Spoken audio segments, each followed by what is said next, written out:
नमो नमः. मी डॉक्टर भागवान तायरा शगुप्ता इकबाल, छत्रपती शिवाजी कॉलेज सातारा आणि HGM कॉलेज कराड या ठिकाणी संस्कृत अध्यापनाचं काम करते. आपण इयत्ता 11वीच्या संस्कृत विषयाच्या कृतीपत्रिकेचं प्रारूप पाहतोय. मागच्या व्हिडिओ लेक्चरमध्ये आपण अर्धा भाग कृतीपत्रिकेच्या प्रारूपांचा अर्धा भाग पाहिलेला आहे. आता त्याच्या पुढचा भाग आपण या व्हिडिओ लेक्चरमध्ये पाहणार आहोत. पुढचा भाग आहे तृतीय विभाग पद्य. पद्य विभाग आहे. तिसरा विभाग पद्य विभाग. 11 गुणांसाठी हा विभाग आहे. द्वितीय चतुर्थ मंडलातील पद्य पाठांवर आधारित, म्हणजे हा जो भाग आहे या भागामध्ये दुसऱ्या आणि चौथ्या मंडलातील फक्त पद्य पाठांवर आधारित प्रश्न कृती या भागावर विचारल्या जाणार आहेत. तर त्याच्यामध्ये प्रश्न तिसरा बघा. पद्यांशम पठित्वा निर्दिष्टाः कृतीः कुरुत. पद्यांश वाचून सांगितलेल्या कृती करा. त्याच्यामध्ये सगळ्यात प्रथम प्रश्न तिसरा त्यातला पहिला होतला अवबोधनम. अवबोधनाच्या केवलम 2 कृती प्रष्टव्ये. 2च कृती विचारायच्या आहेत. अवबोधनाच्या एकूण 5 कृती आहेत, त्यापैकी 2 कृती विचारायच्या आहेत. या ठिकाणी 2 कृती विचारल्या जाणार आहेत आणि त्या दोन्ही कृती आवश्यक आहेत, कंपल्सरी आहेत. त्याला ऑप्शनल नाहीये, ऑरला नाहीये, म्हणजे 3 पैकी 2 सोडवा वगैरे नाही. त्यामुळे 2 पैकी 2 मार्क इथं मिळतात. दोन्ही कृती सोडवणं आवश्यक आहे. आता अवबोधनाच्या 5 कृती कोणत्या आहेत त्या पाहूया आपण. अवबोधनाच्या कृती बघा. उचितम कारणम चित्वा वाक्यम पुनर्लिखत. योग्य कारण निवडून वाक्य पुन्हा लिहायचं आहे. गद्याप्रमाणेच आहे ही कृती, फक्त इथं पद्य विभागावर ही कृती विचारली जाणार आहे. योग्य कारण निवडायचं आणि वाक्य पुन्हा लिहिणं याला महत्व आहे. वाक्य पुन्हा लिहिलेलं असेल तर पूर्ण मार्क मिळणार आहे. आणि जे कारण आहे त्याला अधोरेखित करायला विसरू नका. अधोरेखित करणं गरजेचं आहे. त्याच्यानंतर दुसरी कृती आहे कह कम वदती. कह कम वदती, कोण कोणास म्हणाले. पद्यामध्ये पण काही संवादात्मक उतारे आहेत आणि त्याच्यावर आधारित हा प्रश्न असणार आहे. कह कम वदती, कोण कोणास म्हणाले. त्याच्यानंतर तिसरी कृती आहे पूर्ण वाक्येन उत्तरत. गद्यासारखीच ही कृती आहे, फक्त पद्यावर असणारे पूर्ण वाक्यामध्ये उत्तर लिहायचं आहे. इथं पूर्ण वाक्यामध्ये उत्तर लिहिलं असेल तरच गुण मिळणार आहे. प्रत्येक कृतीला 1 गुण आहे. त्याच्यानंतर चौथी कृती आहे वाक्यम पुनर्लिखित्वा सत्यम असत्यम इति लिखत. वाक्य पुन्हा लिहायचं आहे आणि सत्य आहे का असत्य हे लिहायचं आहे. वाक्य पुन्हा लिहिणं हे महत्वाचं आहे. इथं देखील 1 गुण आहे. नुसतं सत्य असत्य लिहिलं तर पूर्ण मार्क मिळणार नाही. त्याच्यानंतर शेवटची आणि 5वी अवबोधनाची कृती आहे रेखांकितम पदम आधृत्य प्रश्न निर्माणम कुरुत. इथं देखील अधोरेखित केलेल्या शब्दाच्या ऐवजी प्रश्नार्थक शब्द तुम्हाला लिहायचा आहे आणि प्रश्नचिन्ह द्यायचं आहे, म्हणजे प्रश्न तयार करायचा आहे. आणि ज्या रेखांकित अधोरेखित पदासाठी तुम्ही प्रश्नार्थक शब्द वापरलेला आहे त्याला अधोरेखित करायचं आहे. त्याला 1 गुण आहे. या 5 अवबोधनाच्या कृतीपैकी 2 अवबोधनाच्या कृती विचारल्या जाणार आहेत. या प्रश्नामध्ये 2 गुण आहेत यासाठी. त्याच्यानंतर पुढचा भाग जो आहे तो प्रश्न तिसरा त्याच्यामध्ये दुसरा शब्दज्ञानम. शब्दज्ञानम केवलम 2 कृती प्रष्टव्ये. 2च कृती इथं पण विचारल्या जाणार आहेत. शब्दज्ञानाच्या कृती बघूया कोणत्या आहेत. सर्वनाम स्थाने नाम स्थाने सर्वनाम प्रयुज्य वाक्यम पुनर्लिखत. सर्वनामाच्या ऐवजी नाम आणि नामाऐवजी सर्वनाम वापरून वाक्य पुन्हा लिहायचं आहे. प्रत्येक ठिकाणी वाक्य पुन्हा लिहिल्यावरच मार्क मिळणार आहे. प्रत्येक ठिकाणी पूर्ण वाक्यामध्ये उत्तर लिहायचंय आणि वाक्य पुन्हा लिहायचंय आणि जे उत्तर लिहिलेलं आहे त्याला अधोरेखित करायचं आहे. त्याच्यानंतर दुसरी कृती आहे विशेषण विशेष्य कृती. म्हणजे आता विशेषण विशेषच्या कृती 2 प्रकार आहेत, चयनम आणि मेलनम. मागच्या व्हिडिओ लेक्चरमध्ये पण सांगितलेलं होतं चयनम म्हणजे गद्यांश मधून शोधा असं होतं. तसं इथं पद्यांश मधून विशेषण दिलेलं असेल, विशेष शोधायला लावलेलं असेल, किंवा विशेष दिलेलं असेल, विशेषण शोधायला लावलेलं असेल, किंवा मेलनम. मेलनम मध्ये जोड्या जुळवायच्या आहेत. अ विभागामध्ये विशेषण, ब विभागामध्ये विशेष्य, किंवा उलट पण असेल, अ विभागामध्ये विशेष्य, ब विभागामध्ये विशेषण. मग त्याप्रमाणे जोड्या लावायच्यात, मेलनम करायचं आहे. त्याच्यानंतर पुढची जी कृती आहे पद्यांशतः धातुसाधित अव्यये विभक्त्यंत पदे चित्वा लिखत. पद्यांशातून धातुसाधित अव्यय किंवा विभक्ती अंत पदे. मागच्या कृतीसारखीच ही कृती आहे. गद्यांशामधून होती ती, ही पद्यांशातून निवडायचं आहे. धातुसाधित अव्यय, पूर्वकालवाचक धातुसाधित अव्यय, तुबंत, लेबंत, त्वांत अशी अव्यय ही निवडायचे किंवा विभक्त्यंत, द्वितीयांत विभक्त्यंत किंवा चतुर्थ्यंत विभक्त्यंत म्हणजे एकत्र ते शब्द आलेले असलेले निवडायचे आहेत. चतुर्थी विभक्तीचे 2 शब्द असे निवडायचे, अशी पदे निवडायची आहेत आणि लिहायची. त्याला 1 मार्क आहे. प्रत्येक कृतीला इथं पण 1 गुण आहे. त्याच्यानंतर पद्यांशतः समानार्थक शब्द विरुद्धार्थक शब्द चित्वा लिखत. इथं देखील पद्यांशामधून समानार्थक शब्द विरुद्धार्थक शब्द लिहायचा आहे. बाहेरचा शब्द दिला जाणार आहे आणि पद्यांशातून शोधून तुम्हाला लिहायचा आहे. समानार्थक असो विरुद्धार्थक असो तिथं देखील 1 गुण आहे. या 4 कृतींपैकी केवळ 2 कृती या ठिकाणी विचारल्या जाणार आहेत. दोन्ही कृती कंपल्सरी आहेत, आवश्यक आहेत. त्या दोन्ही कृती सोडवणं आवश्यक आहे, तरच 2 गुण मिळणार आहेत. त्याच्यानंतर अथवा आहे याला, म्हणजे शब्दज्ञानाचा प्रश्न सोडवा किंवा पृथक्करणाचा प्रश्न सोडवा. पृथक्करणापैकी म्हणजे पृथक्करणामध्ये वेगवेगळ्या कृती आहेत, त्या कृतींपैकी एकच कृती इथं विचारली जाणार आहे. मग त्याच्यामध्ये वृक्षरेखाचित्रम, मग प्रश्न असा येतो वृक्षरेखाचित्रम पूरयत. ट्री डायग्रॅम ज्याप्रमाणे गद्यामध्ये होतं तसंच इथं पद्यामध्ये आहे, वृक्षरेखाचित्र पूरयत. जालरेखाचित्रम तसंच आहे, जालरेखाचित्रम पूरयत. जालरेखाचित्र पूर्ण करायचे 2 गुण आहेत. गाळलेल्या जागा 4 असणार आहेत प्रत्येक ठिकाणी. स्तंभ पूरणम, इथं देखील स्तंभ पूरण करायचं आहे. इथं प्रश्न मंजुषा दिलेली असणार आहे, म्हणजे कंस दिलेला असणार आहे. कंसातील शब्द योग्य निवडायचे आहेत आणि स्तंभ पूरण करायचे. प्रश्न असा असणार आहे मंजुषातः उचितान शब्दांचित्वा स्तंभम पूरयत, म्हणजे मंजुषेमध्ये दिलेला शब्द योग्य शब्द निवडायचा आहे आणि त्या रिकाम्या जागेमध्ये भरायचा आहे. म्हणजे रिकाम्या जागा 4 असणार आहेत. प्रत्येक रिकाम्या जागेसाठी अर्धा गुण असणार आहे. त्याच्यानंतर प्रवाही जालम मंजुषातः तसंच आहे, मंजुषातः उचितान शब्दांचित्वा प्रवाही जालम पूरयत. इथं देखील 4 गाळलेल्या जागा असणार आहेत आणि 4 गाळलेल्या जागेचे शब्द जे आहेत ते मंजुषा म्हणजे कंसामध्ये दिलेले असणार आहेत. घटनाक्रम संयोजनम, हा देखील प्रश्न गद्याप्रमाणेच आहे.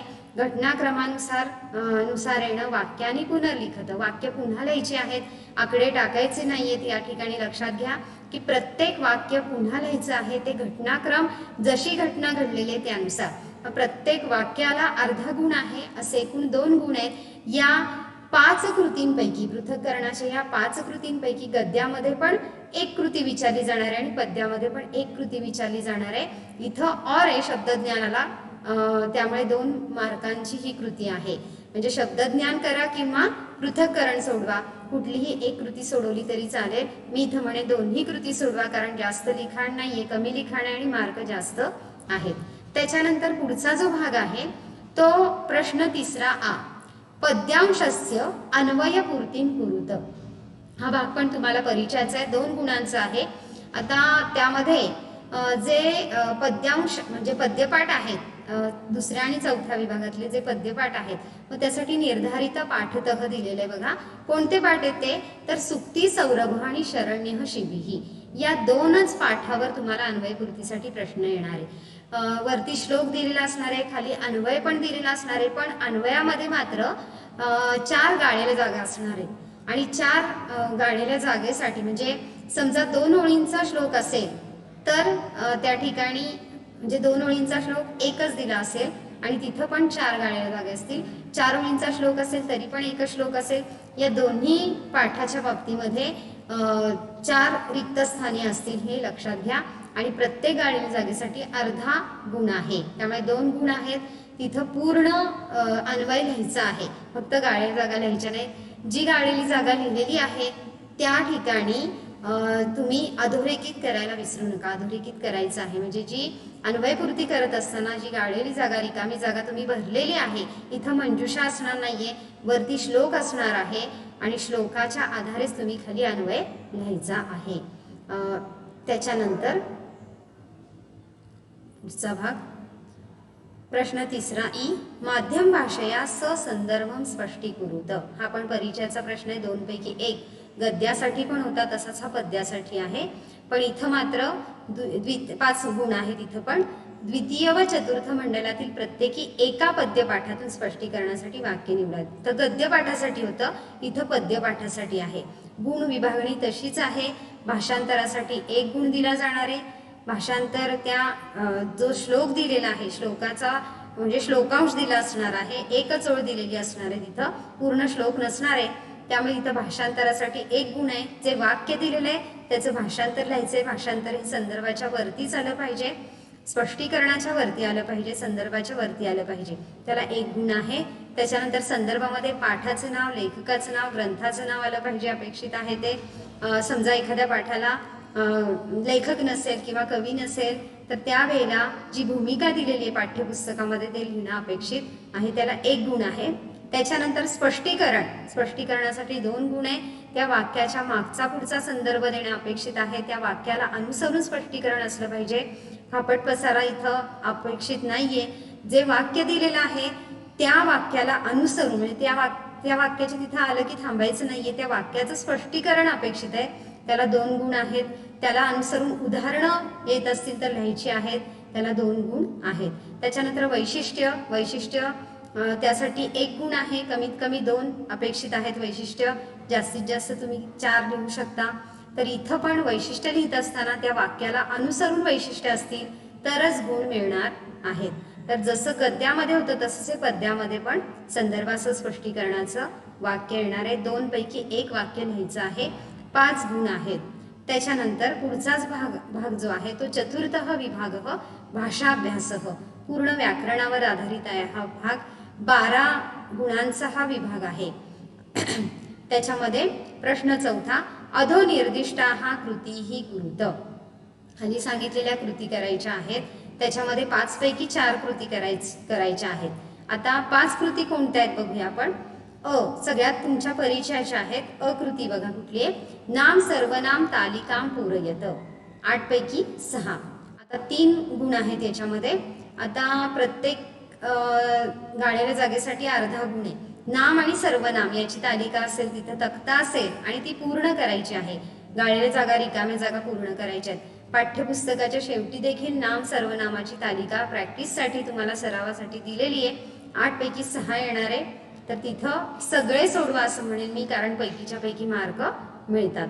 त्याच्यानंतर पुढचा जो भाग आहे समास तालिकाम पूरयत. समास तालिका असणार आहे. समस्त पद म्हणजे सामासिक शब्द, त्याच्यानंतर समासाचा विग्रह आणि शेवटी समासाचं नाव, अशी ती तालिका असणार. 3 रकाने असणार आहेत. कुठेतरी गाळलेली जागा असणार, म्हणजे काही वेळेला समासाचं नाव विचारतील, काही वेळेला समासाचा विग्रह विचारतील, काही वेळेला सामासिक पद विचारतील. मग अशा वेळेला 5 पैकी 3 गाळलेल्या जागा, म्हणजे प्रत्येक गाळलेल्या जागेसाठी इथं मात्र पूर्ण गुण आहे, 1 गुण आहे, अर्धा गुण नाही, हे लक्षात घ्या. त्यामुळे पूर्ण 5ही गाळलेल्या जागा सोडवल्या तरी चालेल. त्याच्यानंतर पुढचा जो भाग आहे तो म्हणजे मंजुषातः तद्धित कृदंतांचित्वा उचित स्तंभे लिखत. 3 गुण आहे त्याच्यासाठी पण. मंजुषातः म्हणजे मंजुषा दिलेली असणार आहे, त्यापैकी तद्धित कृदंत तिथं पण 8 पैकी 6 आहेत. तद्धित आणि कृदंत शोधून तुम्हाला लिहायचे आहेत योग्य स्तंभामध्ये. म्हणजे 1 रकाना जो आहे तो तद्धितासाठी असेल, 1 रकाना जो आहे तो कृदंतासाठी असेल. आणि मंजुषा खाली कंसामध्ये शब्द जे आहेत ते 8 दिलेले असतील. त्यातील जर 6 अचूक तुमचे आले, म्हणजे तद्धितामध्ये लिहिलेले शब्द सगळे बरोबर आले, 6च्या 6ही बरोबर आले, कृदंत आणि तद्धित रकाण्यामध्ये लिहिलेले, तर तुम्हाला 3 गुण मिळणार आहेत. म्हणजे प्रत्येक तद्धित आणि कृदंत ओळखण्यासाठी अर्धा गुण आहे, हे लक्षात घ्या या ठिकाणी. आणि मंजुषेमध्ये प्रत्येक शब्द म्हणजे प्रत्येक शब्द कुठेतरी बसणार आहे, तद्धिताच्या रकाण्यात तरी किंवा कृदंताच्या रकाण्यात तरी. त्यामुळे 8च्या 8ही शब्द ओळखून ते अचूक बसवले तुम्ही तर 3 गुण तुम्हाला पूर्ण मिळणार आहेत. त्याच्यानंतर जो आहे भाग तो संधी विग्रहम कुरुत. 8 पैकी 6 लिहायचे, तिथं पण प्रत्येकाला अर्धा गुण आहे. गाळलेल्या जागा असतील तिथं पण प्रत्येक गाळलेल्या जागेसाठी अर्धा गुण आहे, 3 गुण आहेत. त्याच्यानंतरचा जो आकडा आहे तो मात्र थोडासा विस्ताराने सांगते या ठिकाणी बघा. विभाग आहे सूचनानुसारम परिवर्तनम कुरुत. तिथं पण 5 पैकी 3 लिहायचे. सूचनानुसार परिवर्तन करायचं आहे, 3 गुण आहे. आता सूचना कशा असणार आहेत तर त्या बघा कृती कुठल्या आहेत. लकारम परिवर्तयत, हा परिचयाचा प्रश्न आहे, तुम्हाला 10वी पर्यंत तुम्ही सोडवलेला आहे. लकाराचं परिवर्तन करायचं आहे. कुठलाही लकार असेल तर त्याचं दुसऱ्या लकारामध्ये परिवर्तन करायचंय. अशा प्रकारे याला प्रत्येकाला 1 गुण आहे. या 5 कृतींपैकी 3 कृती विचारल्या जाणार आहेत.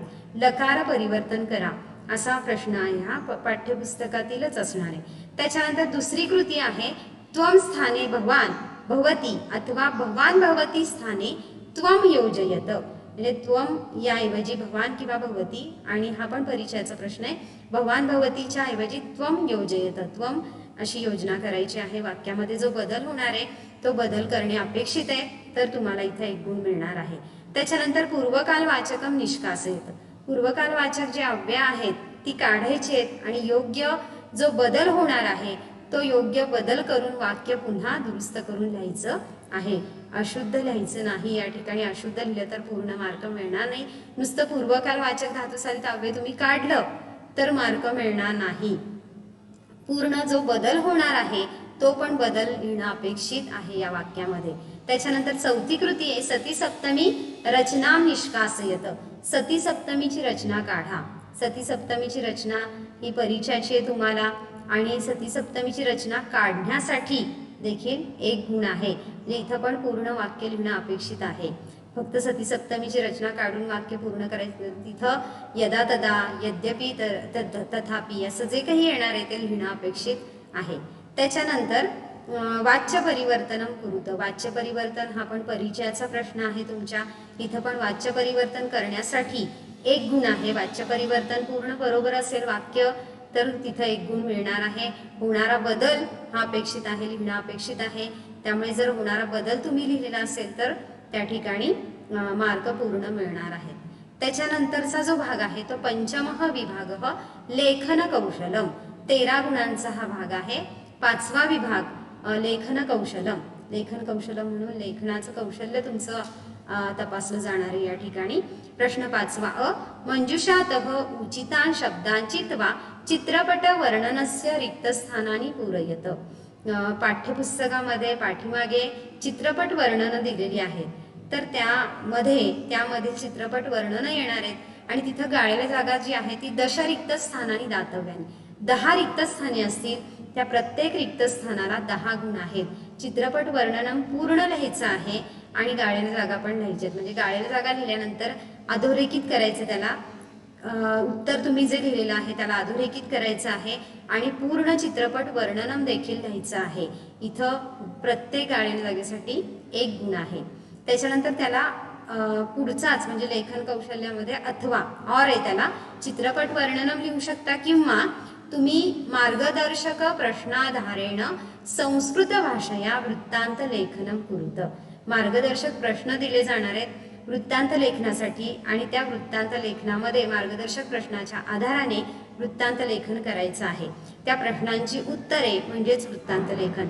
त्यासाठी निमंत्रण पत्रिका वरती दिली जाणार आहे. पाठ्यपुस्तकातीलच निमंत्रण पत्रिका असेल. पाठ्यपुस्तकामध्ये नमुना म्हणून निमंत्रण पत्रिका दिलेल्या आहेत, तर त्याचा सराव करू शकतो आपण. हा प्रश्न सोडवण्यासाठी मार्गदर्शक प्रश्न तिथं 10 दिलेले आहेत. त्या प्रश्नांची उत्तरे म्हणजे तुमचं वृत्तांत लेखन तयार होईल. परिच्छेदानुसार, म्हणजे केवळ प्रश्नोत्तरे असं लिहायचं नाही, त्याचं परिच्छेद, वृत्तांत लेखन तुम्ही लिहिताय त्यामुळे परिच्छेद दिसला पाहिजे. परिच्छेद अपेक्षित आहे या प्रश्नामध्ये. केवळ प्रश्नांची उत्तरे म्हणजे वृत्तांत लेखन नाही. व्यवस्थित वृत्तांत लेखन केलं तर 10 पैकी 10 गुण मिळणार आहेत. बघा इथं दिलेल्या वृत्तांत लेखनात मार्गदर्शक प्रश्नामधील सर्व मुद्द्यांचा योग्य अंतर्भाव असल्यास आणि व्याकरणदृष्ट्या बिनचूक वाक्यरचना असल्यास पूर्ण गुण मिळणार आहेत. 10 पैकी 10 गुण असणार आहेत. आता इथं लेखन कौशल्यामध्ये चित्रपट वर्णनम किंवा वृत्तांत लेखन असे हे 2 और आहेत, म्हणजे विकल्प आहेत. त्यापैकी फक्त एकच विकल्प विचारला जाणार आहे. म्हणजे प्रश्नपत्रिकेमध्ये, कृतीपत्रिकेमध्ये फक्त एकच विकल्प विचारला जाणार आहे. त्यामुळे तुम्हाला दोन्ही करणं अपेक्षित आहे. जो एक विकल्प विचारला जाईल त्याचं तुम्हाला बिनचूक अचूक उत्तर लिहिता आलं पाहिजे. दोन्हीला पण 10 गुण आहेत, त्यामुळे दोन्ही पण व्यवस्थित करायचं आहे. तिथं 2 प्रश्न और ऑब्लिक असणार नाही, विकल्प असणार नाही, फक्त एकच विकल्प विचारला जाणार आहे, हे लक्षात घ्या. त्याच्यानंतर पुढचा जो भाग आहे प्रश्न 5वा आ निम्नलिखितानि अव्ययानि उपयुज्य त्रीणी संस्कृत वाक्यानि लिखत. खाली काही अव्यय देणार आहेत. अव्यय म्हणजे न व्ययती अव्यय, ज्याच्यामध्ये लिंगानुसार, विभक्तीनुसार, वचनानुसार काही बदल होत नाही ती अव्यये, तुम्ही अशी अव्यये शिकलेला आहात, इति, यथा अशी अव्यये किंवा आ हे अव्यय आहे।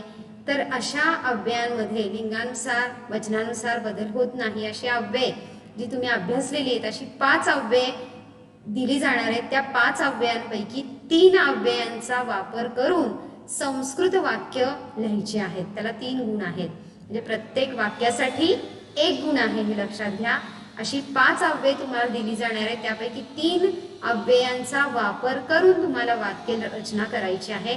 वाक्यरचना बरोबर असेल तर प्रत्येक वाक्यरचनेसाठी 1 गुण दिला जाणार आहे, असे 3 गुण या ठिकाणी मिळणार आहेत। त्याच्यानंतर पुढचा जो भाग आहे षष्ठः विभागः साहित्य परिचयः साहित्य विशेषः च, तो 14 गुणांसाठी भाग आहे बघा। पहिला जो आहे त्यातला अ आकडा, प्रश्न 6 उचितम विकल्पम चित्वा वाक्यम पूर्णम लिखत, योग्य पर्याय निवडून वाक्य पुन्हा लिहायचं आहे। प्रतिवाक्यम त्रयः विकल्पः प्रष्टव्यः, प्रत्येक वाक्यासाठी 3 विकल्प असणार आहेत, 2 विकल्प चुकीचे आणि 1 विकल्प बरोबर असणार आहे। फक्त 10 वाक्य विचारली जाणार आहे, केवलम दशवाक्यानी प्रष्टव्यानी 10 वाक्य विचारली जाणार आहेत, और नाही याला पण, त्यामुळे पूर्ण सगळे वाक्य सोडवायचे आहेत, सगळी वाक्य महत्वाची असणार आहेत। प्रत्येक वाक्याला 1 गुण आहे, एकही वाक्य सोडायचं नाही, प्रत्येक वाक्य सोडवायचे, प्रत्येक वाक्याला 1 गुण आहे, असे 10 गुण इथं पण मिळतात। हा भाग साहित्य परिचय आणि साहित्य विशेषावर आधारित आहे। त्याच्यानंतर आ भाग जो आहे तो मेलनम कुरुत, जोड्या जुळवायच्या आहेत। अ गणे म्हणजे अ विभाग आणि ब विभाग असतील। आता अ विभागामध्ये 4 शब्द असतील आणि ब विभागामध्ये 5 शब्द। का असं असणार आहे? कारण ब विभागामध्ये 1 शब्द जादाचा असणार आहे, तर त्यामुळे 1 शब्द चुकीचा असणार आहे त्यातला, त्यामुळे तिथं अ विभागातले 4 शब्द त्याला ब विभागातले बरोबर अचूक शब्द योग्य उत्तरासाठी निवडायचे आहेत, त्याला 4 गुण आहेत, म्हणजे 1 जो आहे तो चुकीचा असणार आहे। अ आणि आ या दोन्ही कृती ज्या आहेत त्या साहित्य परिचय आणि साहित्य विशेष यावरच आधारित आहेत, हे लक्षात घ्यायचे। असे एकूण साहित्य परिचय आणि साहित्य विशेष याला 14 गुण आहेत, हे लक्षात घ्या। त्याच्यानंतर पुढचा जो भाग आहे सप्तमः विभागः अपठित गद्यांशः, 5 गुणांसाठी आहे। 40 ते 50 शब्दयुक्त सरळ गद्यांशः दातव्य, म्हणजे 40 ते 50 शब्द असणार आहेत, म्हणजे या ठिकाणी परिच्छेद असणारे, लक्षात घ्या।